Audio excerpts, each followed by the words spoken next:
nouvelle mesure d'apaisement et de réduction de la circulation sera mise en place dans les arrondissements de Paris-Centre à partir de l'automne 2024. Le trafic de transit sera désormais limité dans cette zone. C'est ce que l'on appelle une zone à trafic limité. Cette zone de 131 km de voirie s'étendra du nord au sud, des grands boulevards à la Seine, et d'est en ouest, du boulevard Bourdon et de la place de la Bastille à la place de la Concorde. Concrètement, pour aller du 14e au 18e arrondissement en voiture ou en deux-roues motorisés, vous devrez contourner cette zone.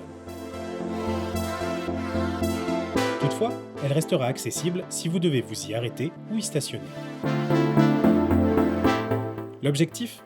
Apaiser le cadre de vie de cette zone particulièrement bien desservie par les transports en commun et donner plus de place aux piétons et aux vélos. Faire de Paris-Centre une zone à trafic limité, c'est offrir un cadre de vie plus calme pour tous les habitants et visiteurs, grâce à moins d'embouteillages, moins d'accidents, moins de pollution, moins de bruit. Et à l'inverse, plus d'espace pour profiter de la vie de quartier, de ses équipements publics et de ses commerces. Alors comment ça fonctionne ? La zone à trafic limité concerne les véhicules individuels motorisés et se matérialise par une signalisation et un marquage au sol. Si elle interdit les trajets de transit, elle reste accessible à plusieurs types d'utilisateurs. Toute personne motorisée qui souhaite y stationner pour travailler, accéder à des commerces ou à des entreprises, se rendre sur son lieu de travail, à des musées, rendre visite à des résidents ou pour réaliser toute autre activité dans Paris-Centre.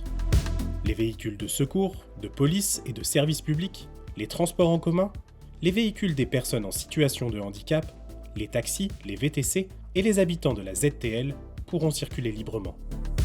La liste complète des autorisations est disponible sur le site paris.fr.